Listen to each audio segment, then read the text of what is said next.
Now that we have understood a brief context about what JavaScript is, let us look into the different data types that are available in JavaScript. And in this video, we'll discuss all of the data types that are available in JavaScript and which ones are the most commonly used ones. So let us get started with iDigitalPreneur.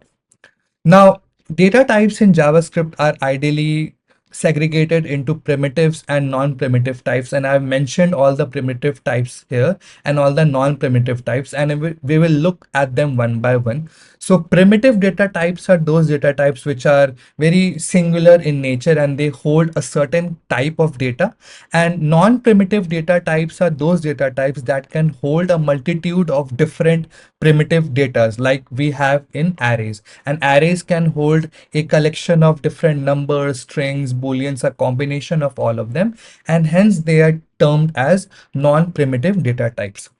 Now, starting off with numbers, you can declare a variable and you can declare a variable name and you can assign any number whatsoever. Now, this number can be negative numbers, it can be positive numbers, it can be negative float numbers or decimal numbers, and it can be positive decimal numbers as well. There is a certain limitation to the total length of this decimal number that you can add in, because JavaScript has this memory limitation when it comes to the amount of digits it can store. Ideally, it is around 7 to 8 digits, and beyond that, if you write any number, that is considered to be not a number, but that is considered to be something called a big int. Now, big int is essentially a newer type of data type, but it is just a subset of the primitive numbers present in JavaScript. So you can use any arithmetic operations whatsoever in using numbers. You can add, subtract, multiply, divide, find out percentages, find out modulo. You can do any sort of arithmetic operations with the numbers primitive, with the numbers in JavaScript. Similarly to numbers, we have another data type called strings, and strings are essentially a collection of different alphanumeric characters. And the way you differentiate between a number and a string is that strings are ideally enclosed within a pair of single quotes or double quotes.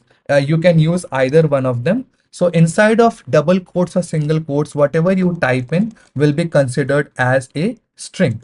So anything you type inside of this quotes, it can be a number, it can be a combination of number, or it could be just a combination of different letters and different symbols. Anything you type inside a pair of quotes will be considered to be a string. Now, you cannot do arithmetic operations with strings, but you can definitely concatenate strings using the plus operator. So what do I mean by this is, let us say I declared a variable by the name of first name, and I named it to be something like Mohit. And I declared another variable by the name of last name, and I want it to be my last name. Now, when I do console.log, I do first name plus last name. Now, ideally, this would look like that there is an arithmetic expression or arithmetic addition between two variables. But when JavaScript adds two strings, it basically concatenates them together. So if I run this code, I will see that both of my strings are coalesced together into a singular string. And using the plus operator, you can go ahead and create or construct a larger string. So let us say I want a sentence and I want to include both of my first name and last name inside of my sentence. I can go ahead and do something like this: hello, comma, and then you add in a space. And just so you know that a space is also considered to be a character or a string character in JavaScript, not just in JavaScript, but any programming language whatsoever. So I will say hello plus, and then I'm including a space inside a pair of quotes, and then I'm saying plus first name plus, and then I include another space inside of my string, and then I say last name. Now, if I run this, I will get the statement of hello Mohit Kamal. So this string is getting constructed using the plus operator, that is essentially concatenating up two strings. Now, there is a better way of constructing strings like this, and that is using the latest ES6 feature of template string. So in order to create a template string, you use a pair of backticks. Now backticks are essentially different from normal quotes, single quotes or double quotes, and you can find the backticks on the left key of your one on your keyboard, which is also known as the tilde button. So inside of this backticks, you can construct your strings. Simply, you can say hello, Mr. And then when you want to include a variable like this inside of a string, you don't use the plus icon anymore. You simply use a dollar and then a pair of curly brackets like this. And inside of this curly brackets, you can write any JavaScript operation. So here I'm just going to write first name and then space. And then when I want to include another variable, I will again open up a pair of like variable insertion, JavaScript insertion inside of my backticks, and I can do last name. Now, once I execute this, I will get pretty much the same result which I got in the previous one. And now these variables are automatically getting injected into my string. Usually this is the format which we use to insert texts with any variables, any JavaScript expressions into our strings in JavaScript right now, instead of using the plus arithmetic expression. That means concatenating of two strings, right?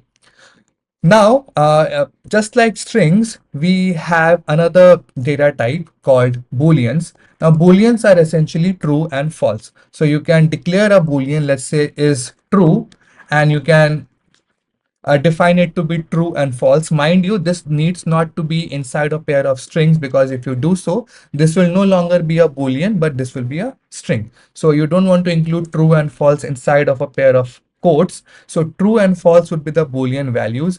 And in JavaScript, Booleans are also considered to be as numbers as well. So whenever there is something which kind of gets converted into numbers, so true corresponds to 1, while false corresponds to 0.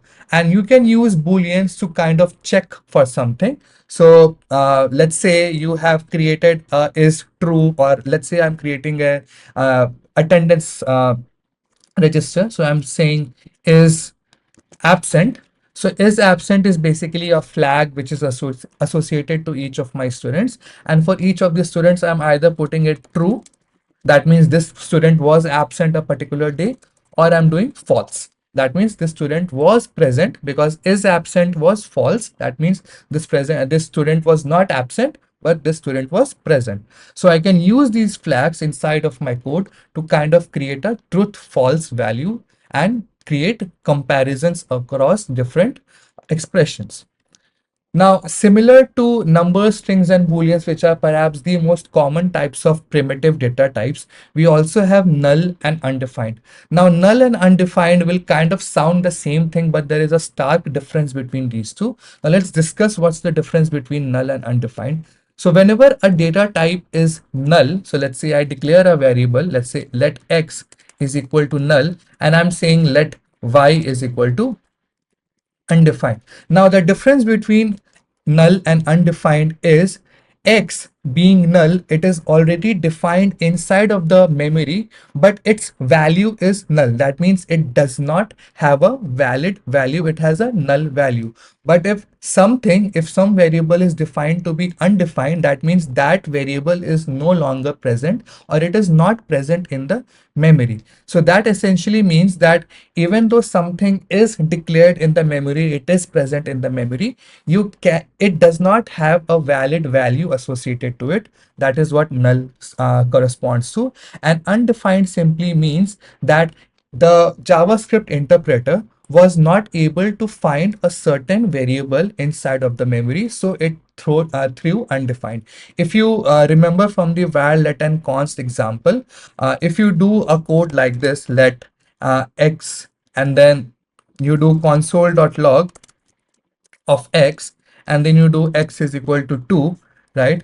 Now, essentially, if you run this, it will say undefined, because I am accessing the value of x. Now, as we know that x is already defined in the memory, but it does not have a value associated to it. It could not find a defined value. That is why it is throwing undefined. But when the value is there, but it is not a valid value, that is when the value is null. Now, these are the differences between a null and an undefined. And usually, you don't want to run issues with undefined, and you will always find undefined errors more than null errors. And in some cases, you will find null errors to be more than undefined errors. But you need to be really careful with the differences between these two. Now that we have covered primitive data types, there are again other primitive types as well, like NaN, which is not a number, BigInt, and then the concept of infinity. But I'm not going to discuss all of that because that is not used in the production level, or that is not used practically a lot. The next type of data types in JavaScript are the non-primitive data types, and non-primitive data types are essentially objects. Now, in JavaScript, essentially every non-primitive data type is an object, and arrays and normal JavaScript objects are also types of objects. This might sound a little confusing, but all you need to remember is non-primitive data types are arrays and JavaScript objects. Now, what is the use case and what's the definition of arrays and objects?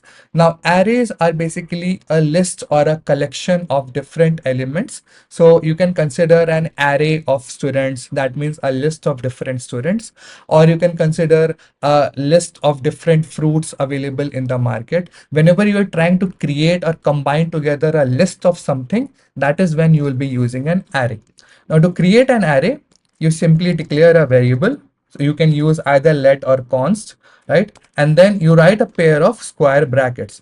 Now, this square brackets essentially denotes that this variable is an array, and inside of the square brackets, you can go ahead and add any type of or any collection of primitive data types. So let's say I write or I create a list of different numbers. So I say 1, comma 2, comma 3, comma 4, comma 5, comma 6, comma 7. So I've created a list of different numbers, and each of these elements or each of these items present in my array collection, they are separated by comma. So each of these are individual items, and I can access any of these items using the index values. Now, there will be a dedicated video for arrays and objects in the further videos. Right now I'm just telling you the data types. Now, this is used to kind of collect together multiple elements, and in JavaScript you don't have a limitation to the type of data you can store in an array. Along with numbers, I can also have strings of A, B, C. Like along with numbers, I can also put in strings, I can put in booleans, I can put in another array as part of a item inside of my array, or I can put an object. We'll also discuss about objects, what objects are. But basically, this is what we call a heterogeneous array. That means it can combine multiple different types of primitive data types in JavaScript. Now, what objects are, essentially, they are the entitlement of a single entity. So whenever you want to denote the characteristics or properties of a single entity, you use the notion of object, and the objects are defined by a pair of curly braces. Now, don't get confused with the curly braces of the functions and the if else statement and the for loop that we created. Those curly braces have scopes associated to them, but objects don't have their own scope. This is the difference between the curly braces of objects and the curly braces of functions, if else statements, and for loops. So inside of the pair of curly braces, we store a thing called a record, which is a combination of a key value pair. So for example, if I'm creating you, let's say you are an object, so you have certain characteristics associated to yourself. Let's say you have a name. Let's say your name is A, and your age is, let's say, 30 years, and your gender is, let's say, uh, female, right? Female. And your occupation is maybe a software engineer. right? So basically, I'm creating an object, I'm creating a collection of characteristics and properties of the same entity. You as an entity, I'm creating all of your properties. So name, age, gender, and occupation are your characteristics. And what those values are, your name is A, your age is 30, your gender is female, and your occupation is a software engineer. So whenever you want to create an entity and its characteristics, you use the notion of an object. And usually, practically, what happens is whenever you are working with data in web development, you ideally get an array of objects. So let us say I want to fetch a list of all of my employees in my organization. I am going to get an array of different objects. Now, all of these objects will denote one of my employee, and each of my employee will have certain characteristics of name, right? Let's say employee ID, and then let's say employer ID, and then the occupation, right? Occupation could be anything, right? So all of these will be the different characteristics of each of my employees. So whenever you want to denote an entity, you use an object. Whenever you want to do a collection of these entities, you use an arrays. And usually most of your data will be thrown around arrays and objects itself. Now, this kind of brings us to the end of the different data types in JavaScript. There are still a lot of concepts to be discussed in JavaScript, so I will see you all in the further videos.